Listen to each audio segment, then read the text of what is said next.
One of my favorite times is the new year. I know for many people it's Christmas and leading up to that, and you've got the family and the presents and all of that stuff. And yeah, that's great. But I'm a vision guy and I love looking forward and I love building new things, accomplishing new things. So as I head into the new year, I like to take time to pray and to seek God and to see where He would have me go. Now, it's interesting to look back a year.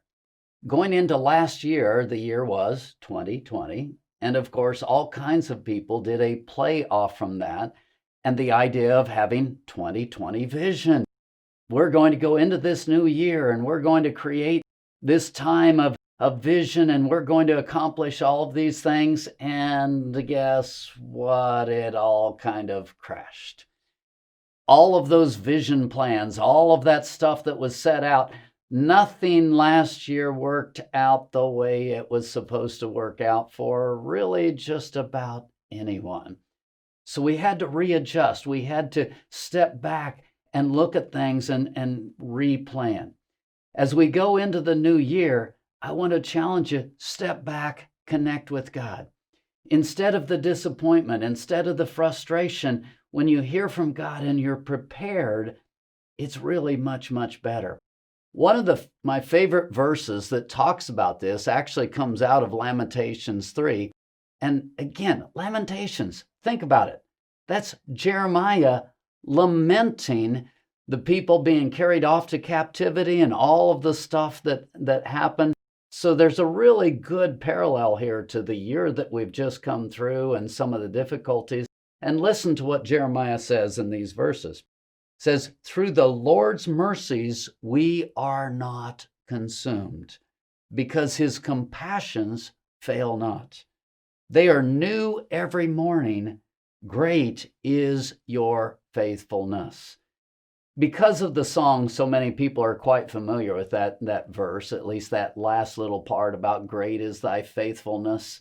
Your compassions, they go on and on and on. And so we have that as a part of our thinking. We have it in our vocabulary. How many people know that that actually came in the midst of a time of judgment? It came in the midst of the time of the people being carried off to captivity. And Jeremiah starts off the book of Lamentations with the laments and how difficult it is and all of the different stuff. But in the midst of that, he comes back to a simple place, and that simple place is, my confidence is in God. My confidence is in who God is. When we remember that, we can step back, take a look at God, begin to pray, hear what He wants, and begin to formulate our plans in Christ. That's an incredible time. Now, Christmas is wonderful, celebrating the advent of the Christ and all of the different things that we've done there. That's an amazing time. But I tell you, I love the new year. I love laying down those plans, thinking about that. Where am I going to go? And then stopping. Step back a step from that and go to the next place, which is, God, where do you want me to go? It's great to take time, get quiet, rest, wait, listen. When we do those kinds of things, we set ourselves up to hear from God. And when we're hearing from God, we can make more accurate plans. We can set things up in a way that we're not going to be disappointed or frustrated or just kind of dragging ourselves through a year.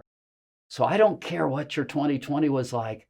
Set yourself up to walk in victory, to be in a good place, to have a great time and to have a great year. Spend that time waiting on God, listening to Him, seeking Him at that deeper level. If you do, I believe you will not be disappointed. God will show you some new things, and this time of the new year can be an exciting time, an exciting season. We look forward to connecting with you on a regular basis in the coming year.